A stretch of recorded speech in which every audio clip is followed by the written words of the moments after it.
오늘은 고난을 풀어가는 원리, 고난을 풀어가는 원리이란 제목으로 말씀을 상고합니다. 오늘 이 본문도 다윗의 시라고 나와 있어요. 그런데 오늘 본문 내용에 보면 다윗이 얼마나 고난을 아주 크게 당했는가 하는 것을 알 수가 있는데, 그 구체적인 사건은 여기에 나오지를 않아요. 고난이 이렇게 심하다라는 것은 많이 표현을 했는데 뭐 때문인지는 그 사건은 나오지 않습니다. 그러나 여기 본문에서 다윗은 자기 죄 때문이라고 이렇게 이제 그 원인을 말하고 있는데, 어떻게 보면 사람은 이 땅에 태어나는 순간부터 고난이 시작되고 죽는 순간까지도 고난 중에 죽게 됩니다.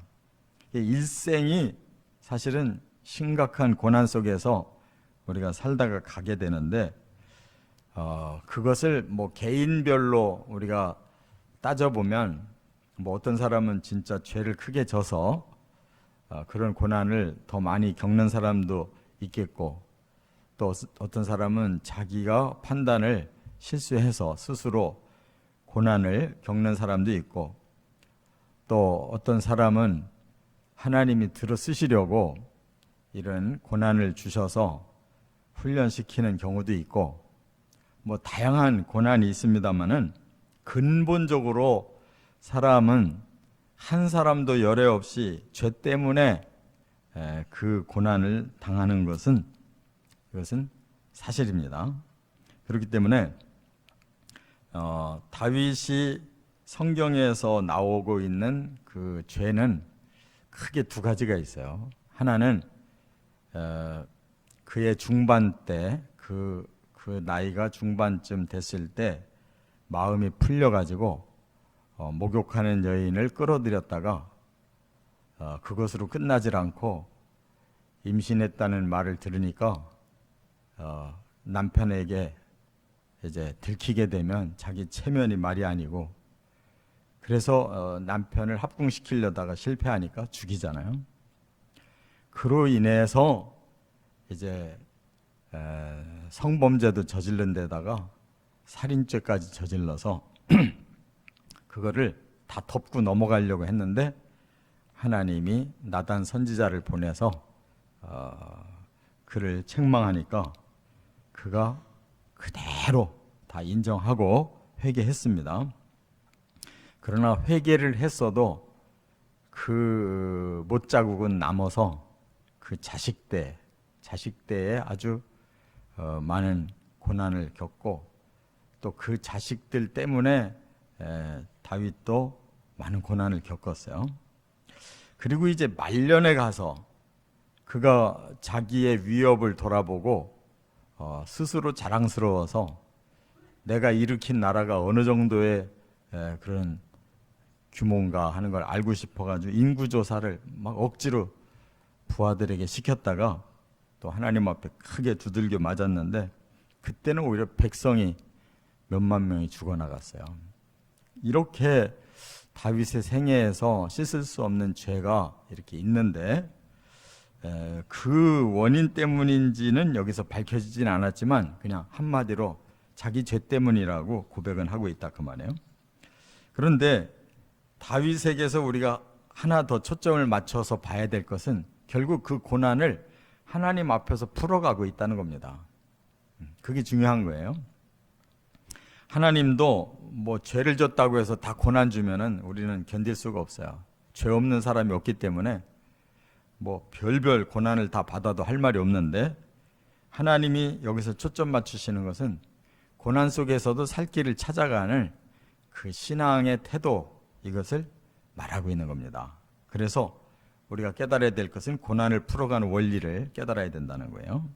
첫째, 1절부터 4절까지 보면 고난의 원인은 범죄였음을 고백했다. 이게 용기입니다. 자기 죄를 숨기고 넘길 수도 있는데 이 고난의 원인이 제 죄입니다라고 고백하는 것이 중요한 거예요. 여기 3절 중반절에 나의 죄로 말미암아, 또 4절에는 내 죄악이, 그리고 또 5절에는 나의 그 우매함이, 이렇게 자기 탓으로 이런 고난이 왔다고 이렇게 인정한다 그 말이에요. 그래서 자기의 모든 고난은 하나님이 진노다, 범죄에 대한 진노다라고 여기 1절에 주의 노하심으로 자기를 책망하고 징계했습니다. 2절에 주의 화살로 자기를 찌르고 주의 손으로 심히 누르셨습니다 라고 고백해요. 그러니까 범죄에는 반드시 징계가 따른다. 그 징계는 사람에게 말할 수 없는 고통으로 온다. 그 얘기를 지금 깨우쳐 주는 거예요. 그러니까 우리는 어떤 어려움을 당하면 바로 첫 번째로 생각이 어디로 가야 되냐면, 이거 내 죄 때문에 하나님 징계하시는 거 아닌가 라는 이러한 깨우침이 첫 번에 들어가야 돼요. 그게 그 문제를 푸는 그 우선순위다 그 말이에요.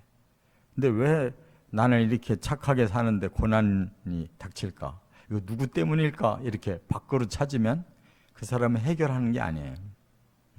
자기 안에서 찾아서 그걸 하나님 앞에서 해결하려고 하는 자세가 이게 정상적인 자세다 그 말이에요. 두 번째, 3절부터 15절까지 보면 고난의 상황이 처참해져감을 호소했다 하는 거예요. 아무리 하나님 앞에 죄를 짓고 하나님이 진노하셔서 벌을 줬다 할지라도 결국은 하나님 앞에 밖에 호소할 길이 없어요. 왜냐하면 하나님이 진노하셔서 벌을 줬다면 하나님 앞에 제가 너무 힘듭니다 하고 탄원을 하는 것이 그 올바른 자세예요. 그런데 하나님이 나에게 내가 뭔 죄가 이렇게 많다고 나에게 이런 큰 고난을 줬을까 하고 시험에 들어버리면 하나님 떠나죠. 다윗은 아무리 중한 고난이 와도 하나님 떠나지를 않았어요. 일평생. 실컷 두들겨 맞았어도 하나님 앞에서 맞으면서 이렇게 하소연하고 하나님 안에서 풀으려고 했다는 거예요. 그가 고난의 상황을 하나님 앞에 자세하게 아뢰는 것은 하나님의 마음을 열어주시기를 원하는 거예요. 비록 죄를 졌어도 그 죄를 사하는 분도 하나님이고 고난을 풀어주시는 분도 하나님인 걸 알기 때문에 하소연하는 거예요. 여기 3절에 보니까 살과 뼈가 성한 곳이 없고 평안이 없다 그랬어요. 그러니까 오늘날로 말하면 피부에 무서운 병이 생긴 거예요. 성경학자들은 그냥 추정하기를 문둥병 아니냐 이렇게 보고 있어요. 계속 이 피부에 성한 곳이 없고 썩어서 악취가 나고 막 이런 소리를 계속 하니까 오늘날로 해석한다면은 아마 피부암이라고 할지 몰라요. 그러나 과거에는 이제 그런 병을 모르니까 문둥병 아니었겠나 이렇게 볼 정도로 심했다는 거예요.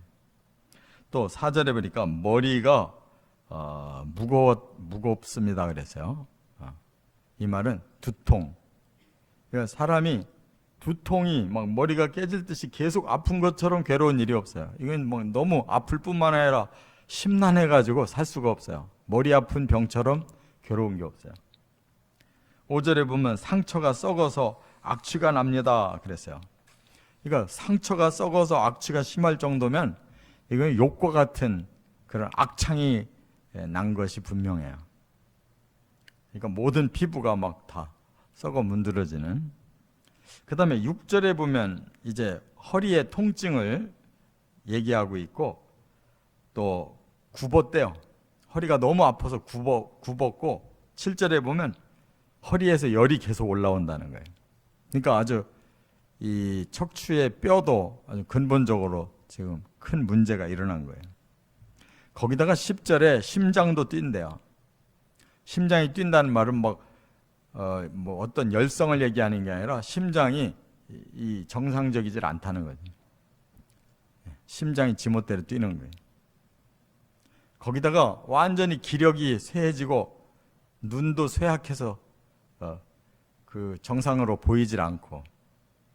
그러니까 이 다윗이 우리가 이 여러 가지 그 육체적인 고통을 호소한 걸 보면 이 사람이 완전히 엉망진창이 된 거예요. 뭐 나중에는 완전히 이 뼈도 다 상했고 피부도 다 상했고 또 내장 이 기관들도 다 상했고 완전히 그로기 상태가 돼가지고 눈도 잘 안 보일 정도로 그렇게 된 거예요. 이게 이제 육체적인 고난이고, 그 다음에 정신적인 고난을 8절부터 이렇게 설명해요. 마음이 불안하고 신음합니다.